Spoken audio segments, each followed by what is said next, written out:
আসসালামু আলাইকুম প্রিয় ভিউয়ার্স, শিকদার একাডেমিতে আপনাদের সকলকে স্বাগত। আজকে আমরা চট্টগ্রাম বোর্ড 2024 সালে প্রোগ্রামিং ভাষা অধ্যায় পঞ্চম অধ্যায় থেকে যে ম্যাথটি আসছিল, প্রশ্নটি আসছিল, সেটা নিয়ে আমরা এখন আলাপ করব। তো আমরা আগে এক ঝলক উদ্দীপকটি দেখে নিই কী ছিল।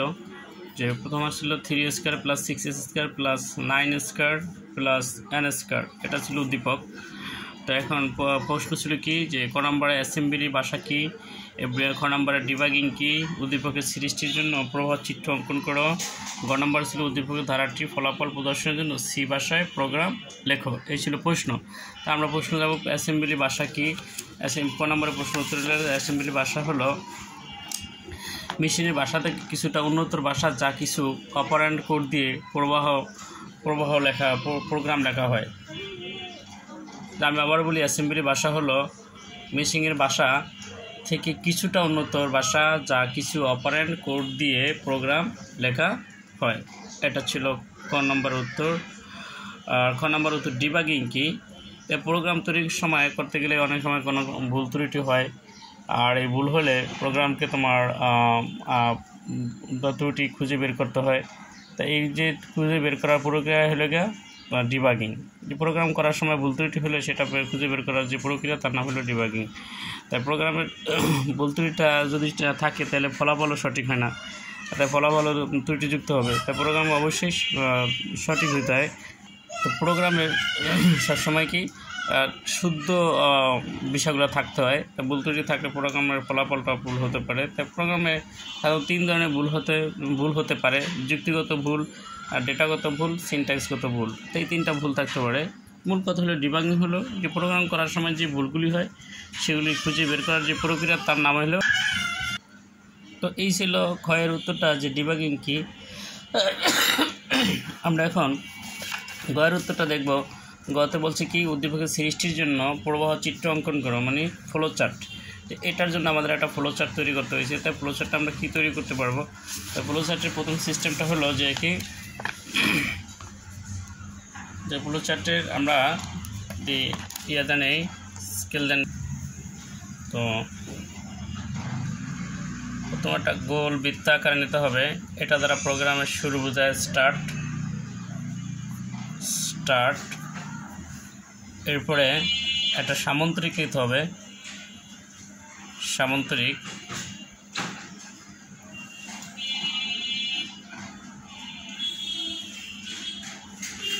তাই এটা দ্বারা ইনপুট বোঝায়।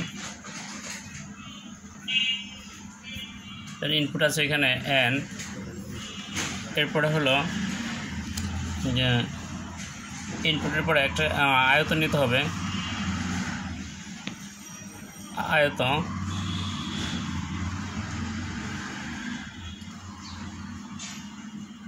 আয়তন কী করে, এখানে প্রসেসিং করে প্রক্রিয়াকরণ করা হয়। তাই প্রক্রিয়াকরণ করতে ক্ষেত্রে আমরা যদি এস এর মান ধরি এখানে 0, আর একটা ধরি এর মান ধরি কত 3, এর মান আছে 3। কিন্তু প্রথমে 3 আছে, যে এখানে প্রশ্নে 3 আছে, তো আমরা 3 নিলাম। তো এরপর হলো, আর এগুলিতে প্রত্যেকটা একটা করে থাকবে কানেক্টর। এইখান থেকে আমরা যদি আরেকটা নেই, এটা দেখি কানেক্টে বোঝায়। কানেক্ট বোঝালে এখানে আমরা একটা রম্বস নিব। তা রম্বসের কাজ কি? সিদ্ধান্ত গ্রহণ।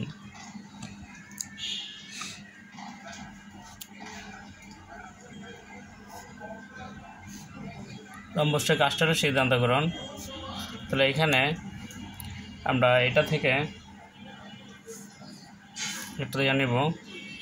তো এখানে যদি হয়, প্রোগ্রাম যদি সঠিক হয় তাহলে এখানে ইয়েস লাগবো, যদি না হয় তাই নো লাগবো। তো এইখানে আমরা এইখান থেকে আমরা আরেকটা নিতে হবে। সেক্ষেত্রে কি, যে এখানে আবার সামান্তরিক নিতে হবে। দেখি সামান্তরিক কাজ কি, যে প্রিন্ট করা, ইনপুট করা এবং কি প্রোগ্রামকে ইনপুট করা অথবা প্রিন্ট করা। তাহলে এরপরে এখানে প্রোগ্রামটা যদি আমরা প্রিন্ট করবো, print s, যেহেতু প্রোগ্রাম s আছে। আর এখানে আমরা কী করবো, এটা শেষ করতে হলে কি এটা শেষ করব ইন্ট ENT ইন্ট। তাহলে এখানে আমরা আরেকটা কী করব যে এখানে যদি আমাদের প্রোগ্রামটা সঠিক হয়, যে চলকগুলো নিয়েছি, যেমন আমরা এস নিয়েছিলাম, এখানে S function S A, S function S plus, তো এখানে ইয়া ছিল, এখানে আমরা যদি এ ধরছি তাহলে পাওয়ার আছে কি এ স্কোয়ার আছে, এখানে এ স্কোয়ার আছে এখানে আমরা, আর ইয়ার দিচ্ছি ইনপুট করছি এ এখানে, তো এই সমস্যা আমরা কী দিতে পারি এ ইন্টু এ, তারপরে এ, আবার এর মান ধরছি কত 3, এর মান ধরা হয়েছে 3, তো আমরা 3 দিলাম। তো এই তো এখানে এটাটাও হয়ে গেল গা। আর এখানে কি ইফ, এটা দেয় কি ইফ সিদ্ধান্ত গ্রহণ বোঝায়, তাই সিদ্ধান্ত গ্রহণ কি এ, তাই এর মান হলো কি বড় এনের থেকে কি মানগুলো বড় হইতেছে, যেমন 3, 6, 9, 11 বড় হইতেছে। তাহলে এই ছিল যে ফ্লো চার্টের বা চিত্রাঙ্কনের প্রবাহ চিত্রের যে চিত্রটা, সেটা এই যে বৃত্তের মতো যেটা, এটা দ্বারা প্রোগ্রাম শুরু বোঝায়। আর এই যে সামন্ত্রিক, এটা দ্বারা প্রোগ্রামের প্রথম ইনপুটটা বোঝায়। আমরা কী সংখ্যক ইনপুট নিই, আমরা এন সংখ্যক ইনপুট নিয়েছি, এখানে এন ছিল, এন নেওয়া হয়েছে। এরপরে যে এটা আয়ত দ্বারা কি প্রসেসিং প্রক্রিয়াকরণ বোঝায়, যেখানে আমরা যে ইয়াগুলি নিব সেই মানগুলি সেটা বসাতে হবে। আর এটা দ্বারা কি কানেক্টর, এই যে গোল বৃত্ত আছে, আর এটা হলো ডিম্বাকৃত বৃত্ত, এই গোল বৃত্তটাতে বোঝায় কি গোল বৃত্ততে কানেক্টর বোঝায়, একটা তার সাথে সম্পৃক্ততা বোঝায়। আর এখানে আয়তের কাজ ছিল প্রসেসিং করা, প্রক্রিয়াকরণ। তাহলে এখানে এরপরে লোক এই সামন্ত্রিকটা একটু বাঁকা হয়েছে যদিও, তো সামন্ত্রিকটা আসলে এভাবে আঁকলে ভালো হয়, এই একটা এই তো এটা তোমরা এখানে নিতে পারো। তো যেহেতু হাত দিয়ে আসছে প্রথমবারে তোমরা ইয়া করে নিও। তো সেই ক্ষেত্রে এখানে যদি প্রোগ্রামটা যদি না হয়, তাহলে আমরা কী করবো, এখানে যদি সঠিক হয় তাহলে প্রিন্ট করব, শেষ করব।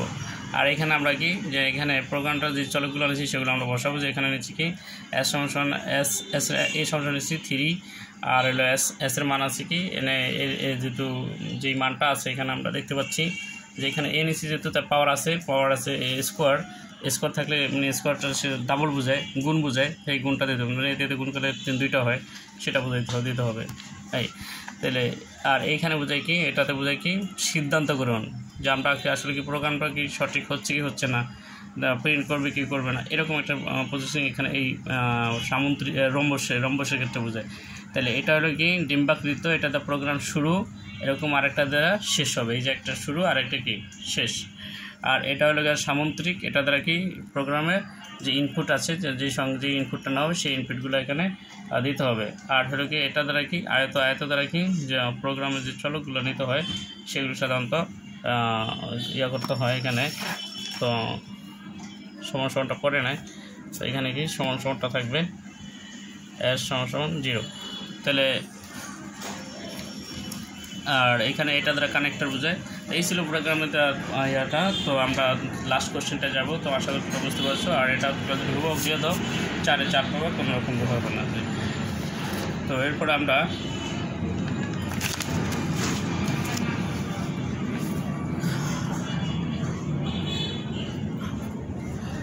আমরা কী করবো যে গ নম্বরের প্রশ্নটা দেখব। গ নম্বর প্রশ্নের উদ্দীপকের ধারাটির ফলাফল প্রদর্শনের জন্য সি ভাষায় প্রোগ্রামটি লেখো। তাহলে আমরা এখন গ নম্বরে যাব। তাই গ নম্বর উত্তরটা আমরা দেখে নিই ইয়া করি। তো এখানে আমি একটু লিখে রাখছি যে উদ্দীপকের ধারাটির ফলাফলের প্রদর্শনের জন্য সি ভাষায় প্রোগ্রামটি নিচে লেখা হলো। তাহলে প্রথম যেটা লিখবো সেটা হলো কি যে তোমার হ্যাশ ট্যাগ দিব, আর এখানে দিতে হবে কি ইনক্লুড দ্বারা শুরু করতে হবে, ইনক্লুড এরপর এখানে stdio.h,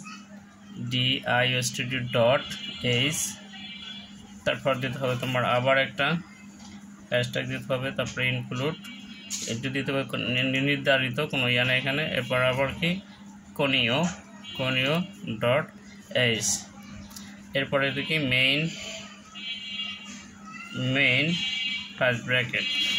এরপর হলো যে এখানে আমরা দেওয়ার পরে তার দেবো। তারপরে কি এরপরে যে পূর্ণ সংখ্যাটা নেব আমরা ইন্টিজার, এটা পূর্ণ সংখ্যা, যেহেতু সংখ্যাগুলো এতে পূর্ণ সংখ্যা আছে, এখানে উদ্দীপকে আমাদের পূর্ণ সংখ্যা ছিল, এখানে ফ্র্যাকশন ছিল না, তো ইন্টিজার, তাহলে পূর্ণ সংখ্যা আমরা কি নিতে পারি, চলকগুলো এখানে ঘোষণা করা হবে, যেমন এ, এরপর এ এস এস আর একটা কি এন, এটা নেওয়ার পরে তাহলে আমরা কি এরপর কি স্ক্যান অ্যাপ দিতে হবে, SCANF স্ক্যান অ্যাপ দিয়ে কী করতে হবে, তাহলে এটা দেয়া ডি এখানে নিতে হবে, আর এখানে আর একটা কি এন যুক্ত করতে হবে, এন তাই এই ছিল এটা। তারপর কি আমার যে চলকের মান নিচ্ছি কত, চলকের মান যদি আমরা সমান 0 ধরি, এর সমান 0 ধরি, তো 0 তো আমরা 0 দিলাম। তাহলে এরপর আমরা কি ফর দ্বারা প্রোগ্রামটা আমরা ইয়ে করতে পারি, ফর এর মান ধরছি আমরা কত, এই সমস্যা আছে কত, 3 আর প্রত্যেকটা ইয়ার পরে একটা কি হাইফেন এ দিতে হবে। তো এরপরে এ সমান এটার মান কি এন এর চেয়েও প্রত্যেকটা পরেই বড় হবে, আর এর মান আছে a + 3, তো এই হলো, এটা ছিল এই, তো এই ফর দেওয়ার পরে এই যে মান নিচ্ছি আমরা কত, এটা মান ছিল 3, আর যেহেতু মানটা হলো বড়, এর থেকে বড়, মানে এন প্রত্যেকটার এর থেকে বড় হয়েছে, 3, 6, 9 এরকম বড় হয়েছে, যার কারণে কি এটার মানটাও বড় দেওয়া হয়েছে, যে এর থেকে বড়, তো এর মান 3 দেওয়া হয়েছে, এর থেকে বড় বুঝেছে, পরের মানটাগুলো তো বড়ই, তাহলে কি, তাহলে আমরা কি এখন এস কী ধরতে পারি, এস প্লাস, যেহেতু এ কে এনে স্কোয়ার আছে, স্কোয়ার আছে, তাই গুণ অবস্থায় আছে, ডাবল বোঝাচ্ছে, তাহলে আমরা এখানে এ ইন্টু এ দিতে পারি, এই তারপর আমরা কি সেকেন্ড ব্র্যাকেট দিতে পারি, তারপর প্রোগ্রামটা আমরা প্রিন্ট করতে পারি, প্রিন্ট অ্যাপ দেয়া, তারপরে এখানে আমরা পার্সেন্টেজ চিহ্ন দিতে হবে, শিওর আর ডি দেওয়ার প্রোগ্রাম শেষ করতে হবে, তাহলে আর হলো কি অ্যাস যেটা আছে আমাদের চাপাইতে হবে। তাহলে এই হলো প্রোগ্রামের শেষ অবস্থানটা। তো আমি আবারও তোমাদের সাথে শেয়ার করি ব্যাপারটা, যে প্রথম হলো এই যে ব্যাপারটা, এই যে এখানে ইনক্লুড স্টুডিও এস আর ইনক্লুড কনিও, এরপর মেইন ফার্স্ট ব্র্যাকেট, এগুলি থাকবে একদম কন্টিনিউ, সব ইয়াতেই থাকতে হবে। এরপর কি এবং সেকেন্ড ব্র্যাকেট, তারপরে এখানে যে ইন্টিজার, এখানে যদি মানে পূর্ণ সংখ্যা হয় তাহলে সেক্ষেত্রে INT লিখতে হবে, আর যদি মানে অন্য সংখ্যা তাহলে অন্য সংখ্যা লিখতে হবে, যেহেতু উদ্দীপকে পূর্ণ সংখ্যা ছিল 3, 4, 6, 9, 11 n, তাই পূর্ণ সংখ্যার কারণে এটা পূর্ণ সংখ্যা দ্বারা তোমার নেওয়া হয়েছে। তো আর হলো এরপরে কি আছে, যে এখানে এরপরে কি প্রোগ্রামটাকে আমরা যে চলকগুলো সেগুলো ঘোষণা করলাম, স্ক্যান অ্যাপ দিয়ে D100 দিতে হবে, আর এটা হলো এন্ড বুঝাইছে, এখানে এন্ডটা আমার লেখাটা আছে গা, তো আর এন, এটা হলো এন। তো এরপর আমরা এটার মান ধরছি কত, 0, এর মান ধরছি হচ্ছে 0, তো 0, আর হলো কি এরপর হলো কি ফর দ্বারা আমরা প্রোগ্রামটা শেষ করছি, ফর দ্বারা আমরা প্রোগ্রামটা শেষ করছি। তাহলে ফরের পরে আমরা এখানে আরেকটা ব্র্যাকেট ছিল, মানে 1, 2, 3, 2টা 3টা ছিল এখানে,